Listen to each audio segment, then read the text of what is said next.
Olá a todos que estão acompanhando mais um grande podcast, né? Altas Ideias do Colégio Antares. Eu, professor João Paulo Cláudio, e a grandiosíssima professora Lia Moita, um prazer estar com vocês mais uma vez. João Paulo, prazer estar com você. Imenso prazer, imensa satisfação. E aí, Lia, primeiro foi muito bom, agora vamos para o segundo podcast. Exatamente. Vamos dar continuidade. Diga lá. Vamos bombar essas visualizações para os alunos acertarem todas as questões referentes à história do Ceará na primeira e na segunda fase da UES. Com certeza. Lia, agora fizemos 200 anos de independência do Brasil, festas lindíssimas pelo Brasil, né? Sim. Foi muito rico esse ano a comemoração dos 200 anos. E aí, o que você acha aí? Eu acho que se falou muito dessa comemoração da independência do Brasil, se festejou muito, né? Mas nós temos que chamar atenção para o que realmente é importante, né? Mostrar que nós temos ainda muitas minorias, como as mulheres, como os negros, os indígenas, que não tiveram seus interesses atendidos, né? Será que a gente está de fato independente enquanto eles ainda sofrem com racismo estrutural, no caso dos negros, os índios que não têm independência das suas terras, as terras já demarcadas são invadidas o tempo todo por mineradores, grileiros, e as mulheres, né? O Brasil é campeão de feminicídio, então a gente não pode falar de fato de uma independência concreta no Brasil, apesar de todos os festejos pelos 200 anos, já que o Brasil ainda tem várias deficiências. Até mesmo nessa comemoração eu achei que poderia ser mais, Lia. Assim, eu acho que faltou ainda muito incentivo, muita... Por exemplo, quando a gente fala em independência, nós conhecemos poucas pessoas importantes relacionadas à independência. Eu, particularmente, sinto falta em debatermos mais sobre o José Bonifácio. Eu achei ele muito pouco falado. Olha que coisa curiosa, aqui em Fortaleza, você conhece algum local, alguma estátua sobre ele, ou algum monumento, alguma homenagem? Certos alunos mal o conhecem. E José Bonifácio foi uma pessoa muito importante nesse processo de independência. É curioso, quando eu estava em Nova York, eu estava lá na Nova York, e para variar, eu peguei o metrô e desci na estação errada, porque eu sou especialista em descer estações erradas, e fui lá uma praça visitar, de repente uma estátua de quem? Do José Bonifácio. Mas aqui nós pouco falamos sobre ele. Mas olha só, vamos ao que interessa, sobre a história do Ceará, Lia. Só um minutinho, viu, que eu tenho que puxar também brasa para a questão das mulheres. Sim. Falam pouco sobre o José Bonifácio, fala também pouco sobre a dona Leopoldina, né, que teve uma participação importante também nesse processo de independência. Ela teve uma certa autonomia nesse processo, enquanto o Dom Pedro viajava para tentar conter revoltas em São Paulo, e daí surgiu a história que todos nós conhecemos do suposto grito de independência. Heroína da Leopoldina, porque aguentar o Dom Pedro I, viu? Com certeza. Biografia de Dom Pedro I na coleção Perfis Brasileiros de uma cearense, agora Isabel Lustosa. O subtítulo do livro, né, não é muito legal não, sobre Dom Pedro I, um príncipe. Não vou continuar a falar sobre, porque o que eu tenho de, assim, que eu elogio do Dom Pedro II, eu tenho minhas críticas ao Dom Pedro I. Tudo bem? Vamos lá, Lia. A gente começa com Revolução Pernambucana de 1817, um pouquinho antes da independência política de 22, no período chamado de período joanino, né, Lia? E aí, o que a gente tem para falar sobre essa Revolução Pernambucana? Essa Revolução Pernambucana de 1817, ela está relacionada com a chegada de Dom João VI ao Brasil em 1808. Essa chegada, com certeza, ela contribuiu para o processo de independência, ao mesmo tempo que a gente fala que contribuiu para o processo de independência, mas a independência ela acabou sendo feita pelos comerciantes e grandes proprietários exatamente pela estadia do Dom João VI aqui. Porque quando ele passou todo esse tempo, acabou impedindo que o Brasil se fragmentasse, né, fragmentasse seu território, e também que o Brasil adotasse o mesmo sistema político adotado na América Espanhola, quando realizou esse processo de independência. Mas várias transformações ocorreram nesse processo. com a vinda da família real portuguesa para o Brasil. Nós tivemos a abertura dos portos, as nações amigas, mas a nação best friend era a Inglaterra. Certeza. Então nós tivemos os acordos de 1810, várias outras transformações culturais, né? Foi transplantado todo o sistema político e administrativo de Portugal para o Brasil. E podemos dizer que a parte sudeste do Brasil tirou muitos benefícios com a estadia da família real portuguesa, né? Os comerciantes, os grandes proprietários foram beneficiados, muitos foram honrados com títulos de nobreza, né? Mas o Nordeste não viu vantagens com essa chegada da família real portuguesa no Brasil. Então, durante todo esse tempo, o Nordeste amargou uma situação que vai explodir em 1817, com altos impostos para custear a estadia da família real portuguesa no Brasil, com ainda um controle que persistiu, um controle exercido pelos comerciantes portugueses nos portos, na região Nordeste. Então, essa abertura dos portos não vingou, pelo menos, especialmente na região de Pernambuco. Pernambuco ainda sofreu com inúmeras secas, principalmente a de 1816, que reduziu a exportação dos principais produtos da época, né, que eram os principais produtos de exportação dessa região, que era o açúcar e o algodão. Então, pagavam altos impostos, compravam os produtos que chegavam aqui a um valor caríssimo, especialmente os escravos negros. Além disso, tinham dificuldades de exportação de seus principais produtos, graças ainda a uma burocracia que existia dos comerciantes portugueses e pela seca de 1816, que destruiu parte da produção. Então, todos esses fatores vão contribuir para o surgimento de um sentimento anti-lusitano, que vai explodir nessa Revolução Pernambucana de 1817, principalmente porque essa revolução foi influenciada por quais questões que vinham lá da Europa, João? É engraçado, a mulher tá inspirada hoje, viu? Rapaz, ela tá uma máquina. Pessoal, olha o seguinte, você tem que olhar entre, assim, o que contribuiu para essa Revolução Pernambucana. Aí você olha, os altos impostos contribuíram, claramente, mas também a influência das ideias que nós chamamos de ideias iluministas. As ideias iluministas em que sentido? Se você olhar na história do Brasil, nós temos 3 movimentos de independência que os vestibulares cobram constantemente. A Revolução Pernambucana foi um deles, mas nós temos a Inconfidência Mineira, temos a Conjuração Baiana e temos a Revolução Pernambucana. O que tem de comum dos 3? Em comum, os 3 foram republicanos. Os 3 propunham a independência do Brasil. Os 3 eram inspirados em ideias iluministas. Então, olha só, falando de Revolução Pernambucana, sim, o que acarretou essa cobrança excessiva de impostos? O que também contribuiu essas ideias iluministas? Há, sim, um objetivo de separar o Brasil, fazer a independência do Brasil, expulsar a família real. Já se falava em expulsão da família real e a proclamação de uma república no Brasil. Não misturem a Revolução Pernambucana de 17 com a Confederação do Equador de 24. Tá? Em 1817 se quer a independência do Brasil. Em 24 se quer a separação de algumas províncias nordestinas em relação ao Brasil. E é interessante ler que o Ceará participou dessa Revolução Pernambucana. Imagine só comigo. Se quer a independência do Brasil, a proclamação de uma república. E aqui no Ceará, não foi todo o Ceará que participou, não. Na época, o governador do Ceará era o governador Sampaio, escolhido pela própria família real portuguesa para governar o Ceará. A época da Revolução Pernambucana, a participação cearense foi a região do Cariri.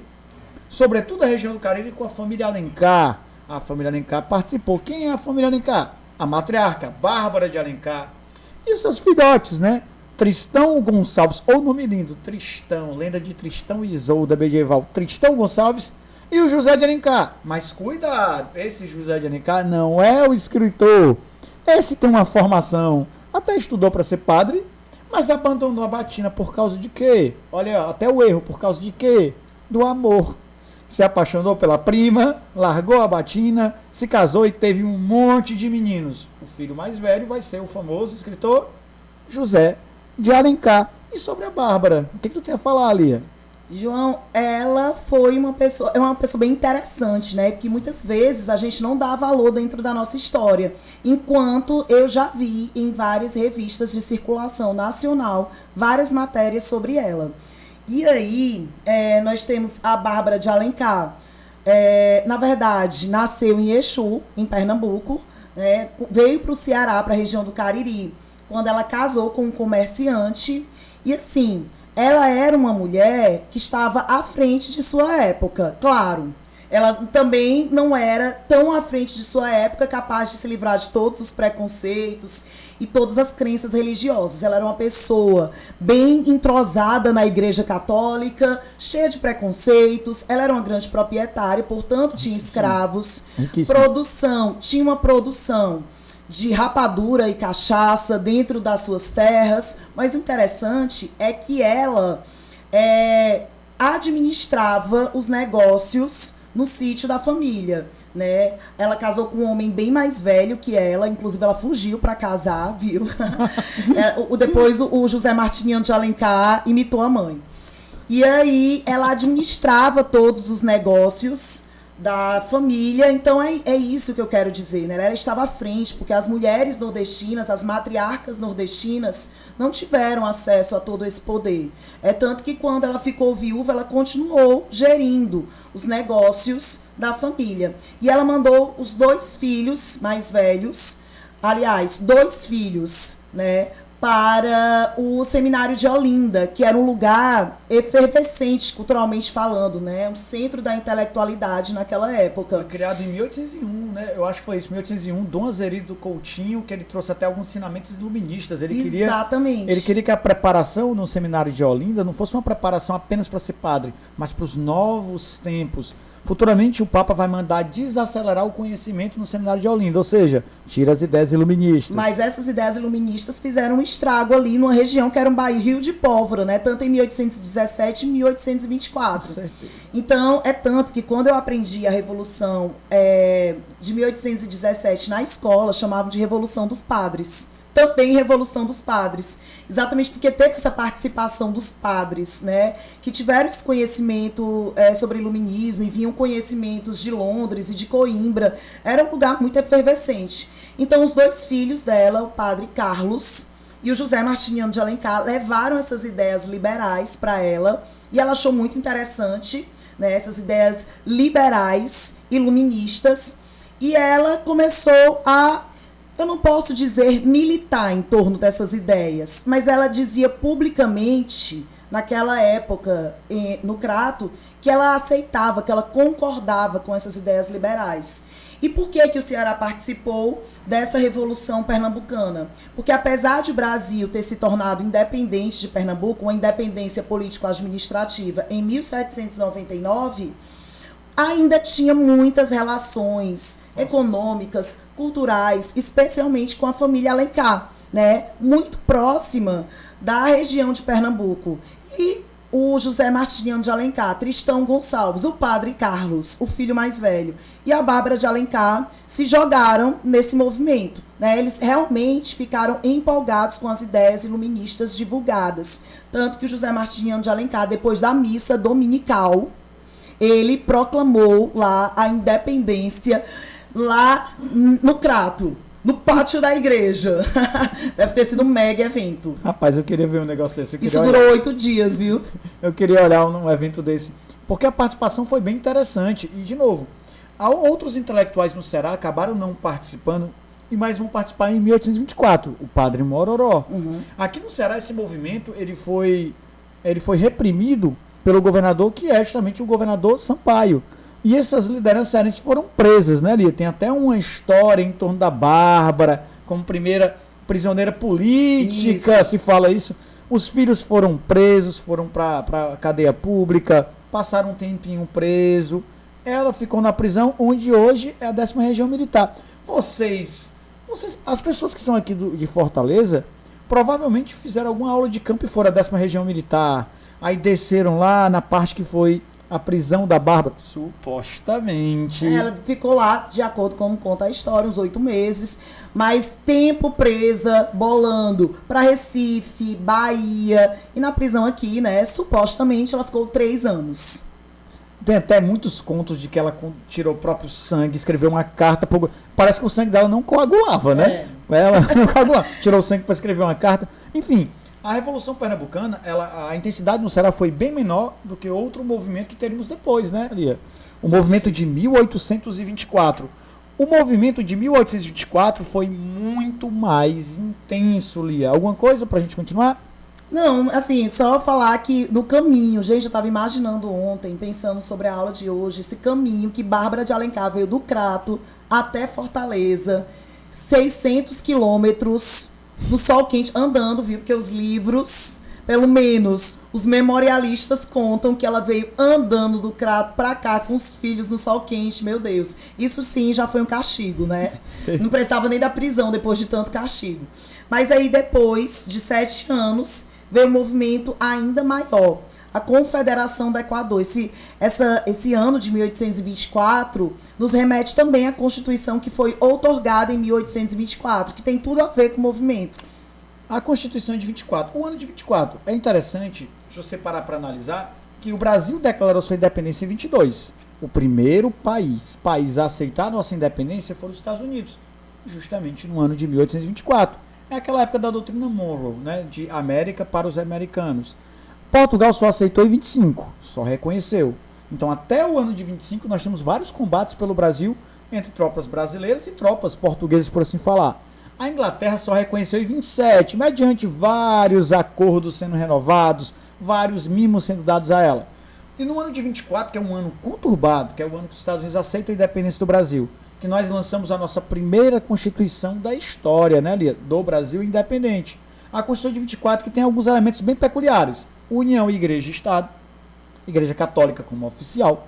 Divisão dos poderes não em 3, mas sim em 4. E os vestibulares cobram isso. É interessante quando a gente fala sobre divisão dos poderes, então já tem um princípio do liberalismo porque divide os poderes. Embora há um resquício do absolutismo pelo poder moderador. Estabelecia o voto, só homem que votava, e o voto era censitário. Ou seja, você tinha que ter um poder econômico para votar. O Brasil não era uma federação, era uma união, por assim falar, não existia o federalismo aqui. E nesse ano de 1824, que essa Constituição foi imposta, os alunos têm muita assim, dúvida ali, muitas vezes o que é promulgado, o que é outorgada. Eu sempre falo em sala de aula assim, olha, coloque vogal com vogal. A outorgada é a imposta. Oi, outorgada é a imposta. Já a promulgada é a debatida, é a democrática. Então, essa Constituição de 24 ela foi imposta, ela foi outorgada. Interessante, Lia, que foi fechado, né, a Constituinte de 23 foi fechada, que a gente tinha uma tentativa de Constituição de 23. Deputados foram mandados para casa, os congressistas. Isso já causou muita revolta. E em 24 vem uma Constituição de acordo com os interesses do imperador. Essa Constituição foi central para termos a Confederação do Equador. Mas não apenas essa Constituição. A crise econômica que perdurava no Nordeste. Muito do que foi pedido na época da Revolução Pernambucana de 17 não foi atendido ainda em 24. Então em 24 a participação cearense foi generalizada. Nós não temos apenas os Alencares participando. Tristão Gonçalves participou de novo. José de Alencar participou de novo. Vamos ter outros líderes, como por exemplo Padre Mororó, liderança expressiva na Confederação do Equador. E temos outros líderes pelo Ceará, que são nomes hoje de avenidas, de ruas Carapinima, Pessoa Anta. Apelidos, pessoal, pseudônimos eram colocados. Então esse movimento, o que ele objetivava? Esse movimento, ele objetivava justamente algo generalizar, algo mais geral, mais generalizante, como a independência de algumas províncias nordestinas em relação ao Brasil. Separação, proclamação de república. Olha só, e libertação dos escravos. Eles querem libertar os escravos? eles tiveram o mesmo conflito que houve na Revolução de 1817. A partir do momento que se discutiu a libertação dos escravos, o movimento retrocedeu. Vários grandes proprietários e comerciantes, donos de escravos, participaram do movimento e é claro que eles não eram a favor, né? Então esse conflito acabou gerando um racha interno. E só lembrando também que aqui no Ceará, a participação do Ceará nessa Confederação do Equador está relacionada também a grupos políticos que nós tínhamos aqui. De um lado, os liberais, do outro lado, os conservadores, que eram chamados gentilmente de corcundas, né? Então, esses liberais eram representados pela família Alencar, e aí eles vão tentar, né, impedir o domínio dos corcundas ou desses conservadores aqui no Ceará.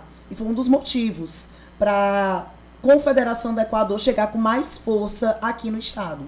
É interessante demais, é interessante porque você olha um Padre Mororó proclamando a República de Xaramubim, movimentos aqui, eu fico imaginando a efervescência em Fortaleza, Icó, Aracati, a efervescência, quando eu começo eu fico imaginando história, eu fico lendo e fico imaginando, eu não sei se tem a ver com as minhas loucuras, as minhas questões individuais, mas é isso, foi algo generalizado, foi algo mais geral, generalizado mesmo aqui no Ceará, algo realmente que pegaram em armas, é tanto que Pernambuco era o centro da Confederação do Equador, mas quando Pernambuco foi conquistado pelas tropas de Dom Pedro I, o Ceará ficou na liderança, com justamente o Tristão Gonçalves, o líder das tropas.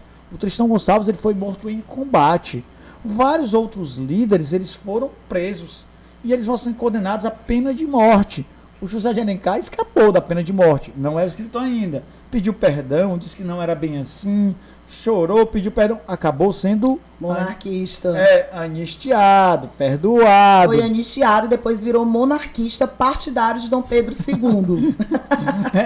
Foi um dos líderes do movimento que a gente chama de golpe da maioridade. Isso. E é engraçado porque ele foi um cara que ajudou demais o Dom Pedro II, né, nessa parte inicial, e futuramente o filho dele, o José de Alencar escritor, vai ter tretas profundas com Dom Pedro II, brigas intelectuais. Existe até uma biografia, um livro do Lira Neto chamado O Inimigo do Rei. Esse livro vale ouro, se você achar algum canto. É raríssimo, tá aí caríssimo. Eu não tenho. Lia, consequências da Confederação, o que você tem aí? Bom, foi um movimento assim violentamente reprimido, né? Inclusive aqui no Ceará, esses líderes foram fuzilados no Campo da Pólvora, que depois virou a Praça dos Mártires e hoje é o Passeio Público. Nós temos que a imagem do Dom Pedro I ficou bem arranhada depois dessa dura repressão, né? Com certeza isso vai contribuir bastante para a abdicação de Dom Pedro em 1831. Com certeza, vão se juntar a outros fatores, claro. Com certeza. Mas foi um fator fundamental para mostrar que as pessoas estavam insatisfeitas com o governo centralizador, autoritário, especialmente com a outorga da Constituição de 1824. É isso.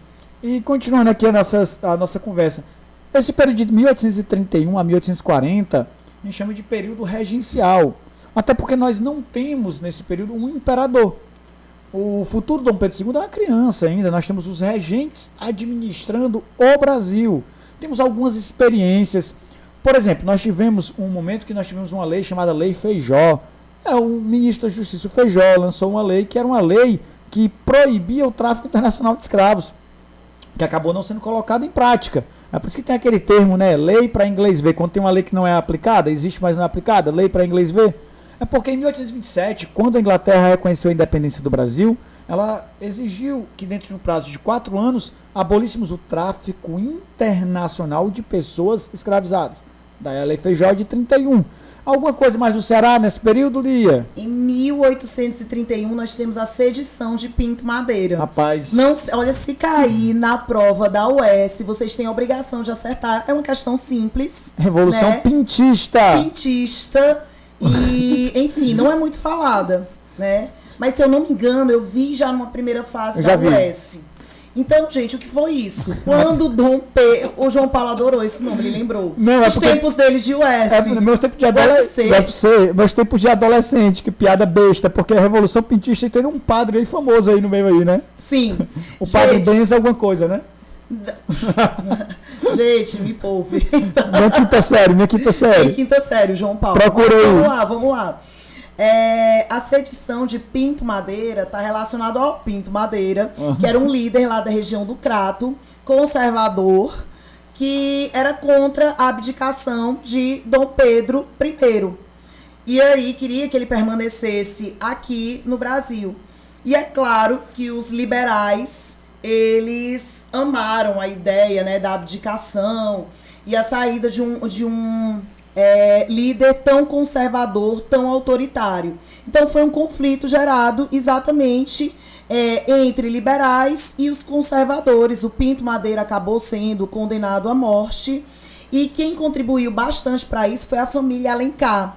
A família Alencar era uma rival na região do Crato, né, na região do Cariri, dessa família do Pinto Madeira. Então gerou inúmeros conflitos e esses conflitos vão ser resolvidos com a condenação do Pinto Madeira. Dizem as más línguas históricas que ele foi o responsável pela prisão da Bárbara de Alencar lá na Revolução de 1817. Então digamos que o José Martiniano de Alencar quis se vingar um pouco.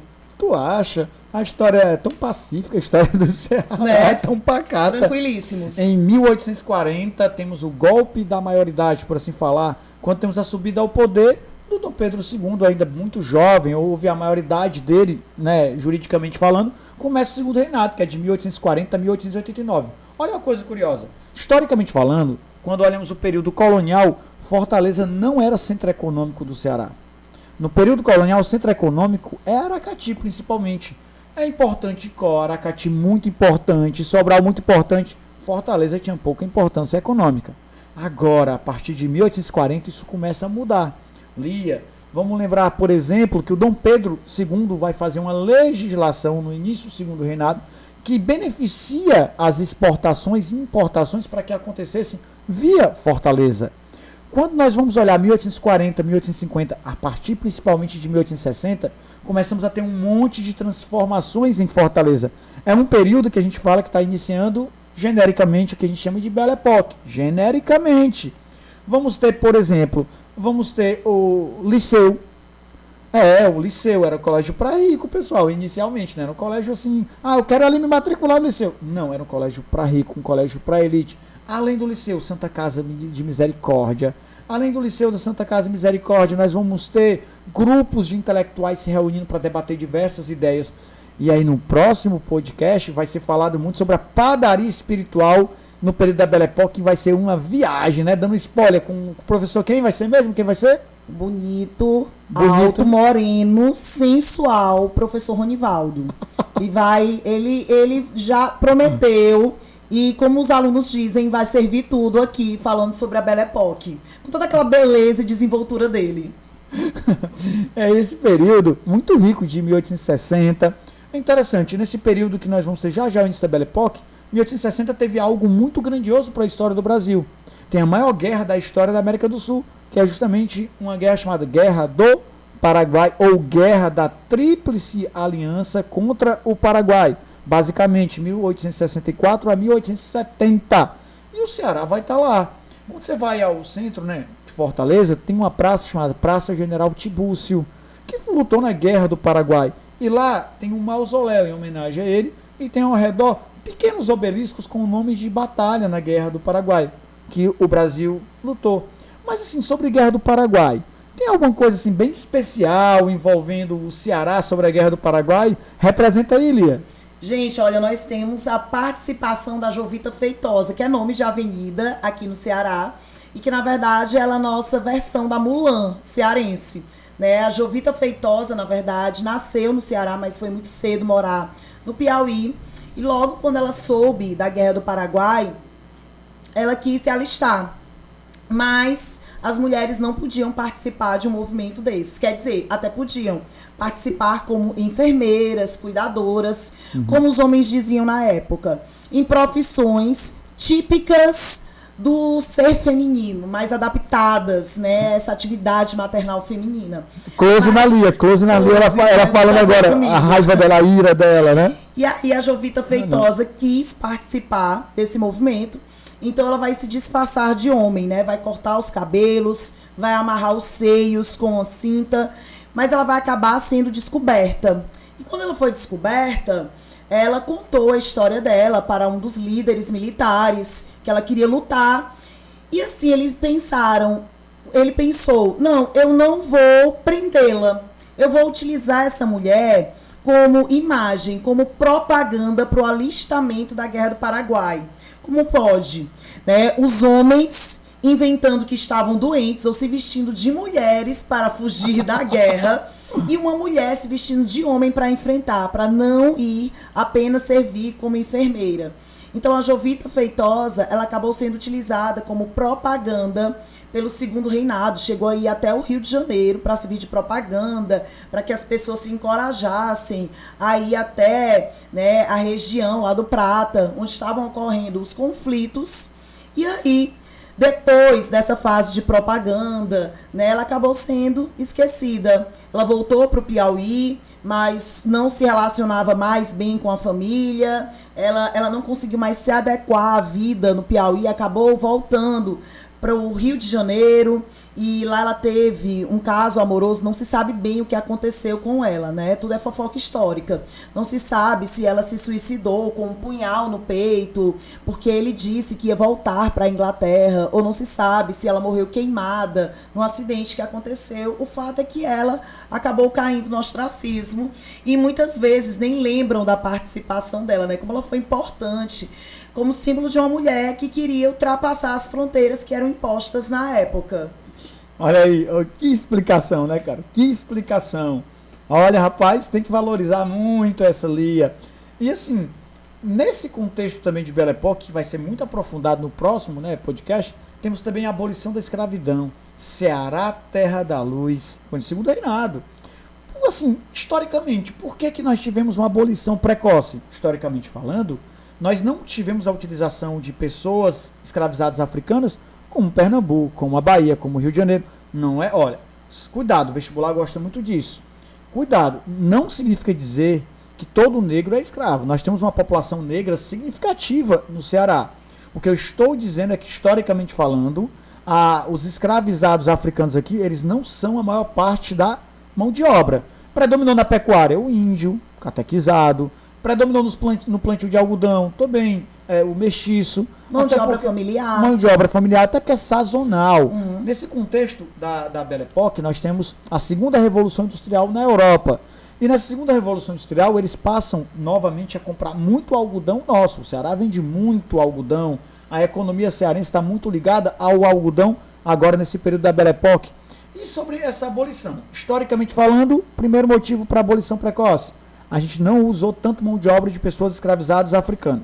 Segunda motivação que nunca pode ser esquecido: nós temos que lembrar sempre, certo, da forte adesão ao movimento abolicionista aqui, da forte resistência dessas pessoas. Nunca esqueçam que o vestibular gosta que vocês saibam da resistência. Nós não podemos achar que o branco bondoso foi lá e libertou por bondade só. Não se pensa assim. Se pensa da resistência que eles fizeram. Então aqui, historicamente falando, não foi a principal mão de obra, há uma grande resistência. Economicamente, nós estávamos vendendo muitos escravos para o Sudeste, Lia. Até porque com a lei Eusébio de Queiroz de 1850, que proibiu o tráfico internacional, uma forma de se obter mão de obra de pessoas escravizadas era comprar dentro do Brasil. Se comprava muito do Nordeste. Olha só o que eu listei. Com a lei Eusébio de Queiroz, vendemos muitos escravos para o Sudeste do Brasil. Não é a mão de obra principal. Forte movimento abolicionista aqui e resistência também. Tem algum exemplo popular, de alguma participação popular nisso, Lia? O Dragão do Mal, Chico da Matilde, né? Francisco do Nascimento, ele tem vários nomes. Que realmente liderou um movimento feito por jangadeiros para evitar esse tráfico interprovincial. E Luiz Napoleão, não vamos esquecer, porque geralmente a gente esquece muito do Luiz Napoleão, que participou ativamente. Falamos muito do Dragão do Mar, que é uma questão recentemente nos vestibulares. Foi da UES, Lia, porque acharam o túmulo dele no São João Batista, um pesquisador achou exatamente onde ele foi enterrado, virou reportagem, se repercutiu muito, e acabaram lembrando ele mais uma vez uma questão da UES, agora recentemente. Sim, os jangadeiros participaram, se recusavam a transportar pessoas escravizadas do litoral até os navios, certo? Ou pegar pessoas escravizadas dos navios e trazer para o litoral. Chegaram a queimar alguns locais que se colocavam escravos. É interessante que isso contribui demais para a libertação dos escravos. Vamos lá. Redenção libertou em 1883. O nome era Acarape e passou a se chamar de Redenção. Porque tem aquele espírito cristão de redentor, libertador. Em 83 também Fortaleza libertou os escravos, em 24 de maio de 83. E em 25 de março de 84 foi o Ceará. É daí o apelido. Ceará, terra da luz. Nada a ver com o sol. Ceará, terra da luz é por causa da libertação precoce. Aí eu lembro muito do Vitor Hugo, né? Que mandou uma carta aqui para o Brasil falando, como diz o meu colega ou amigo José do Patrocínio, não é o Bonifácio, porque o José do Patrocínio que chamou o Ceará de terra da luz. E o Vitor Hugo, escritor francês, nada a ver com a Bolsa não, pelo amor de Deus. Escritor francês dos Miseráveis, do Corcunda de Notre Dame, certo? Trabalhadores do Mar. Ele manda uma carta falando, como diz o José do Patrocínio, o Ceará é a terra da luz. E é isso, né, Lia? É isso. É bom a gente lembrar esse processo de abolição da escravidão do Ceará, que antecipou o processo de abolição da escravidão no Brasil. Sim. Lembrar que existiam vários jornais abolicionistas, sim, que existiram vários movimentos feitos, né, para comprar a alforria dos escravos negros. Por isso também que temos um pequeno contingente de escravos negros no Ceará, né, e isso com certeza também contribuiu para a abolição precoce. E é sempre importante o que o João falou, a gente lembrar da luta dos próprios negros, né, e mestiços para a abolição da escravidão, não só aqui no Ceará, mas em todo o Brasil. Tinha quilombos, tinha comunidades como os caetanos. Quando eu fui morar em Fortaleza, saindo do Jaguaruana, né, que sou de Jaguaruana. De onde mesmo, a região de Jaguaruana? Jaguaribe ali? Não, tu era de uma comunidade ali de Jaguaruana. Campo Grande. Campo Grande, que fica entre Jaguaruana e Russas, né? Não tinha, obviamente, hospital, então eu fui nascer em Russas, mas sou de Jaguaruana. Quando eu fui morar no Barroso, perto do Campo do Remo, Rua Amaro Bandeira, muito mais lá em cima existia uma mulher chamada Maria Caetana. Claro que uma criança de 6, 7 anos não ia olhar, Maria Caetana, qual é a origem histórica? Os caetanos eram uma comunidade de resistência. E imagina só, ela era uma senhora negra, que vivia um pouco isolada, as pessoas não davam muita trela. E aí, quando eu entrei na faculdade de História e escutei falar sobre os caetanos, eu fiquei, nossa, na minha infância, tinha uma pessoa próxima, assim, geograficamente, de onde eu morava, que poderia ser filha não, mas neta de uma ex-escrava. Daí o sobrenome Caetano. A escravidão, ou o que resta dela, está mais próximo da gente do que a gente imagina.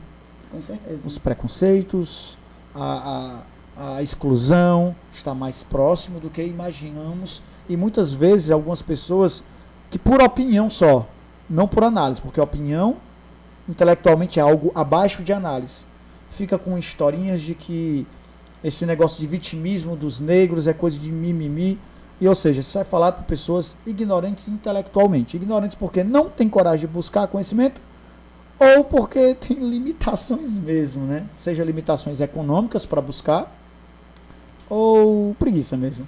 Na verdade, contra essas pessoas, nós temos políticas de reparação social, né? E temos o sistema de cotas, e temos o ensino de história da África, história indígena nas escolas, exatamente para se livrar desses preconceitos e para tentar desconstruir esse racismo estrutural no Brasil. Mas foi isso. É bom estar aqui com vocês. Acabamos mais um período histórico. No próximo nós vamos trabalhar justamente com uma Belle Époque que pega um pouquinho de império e entra em república.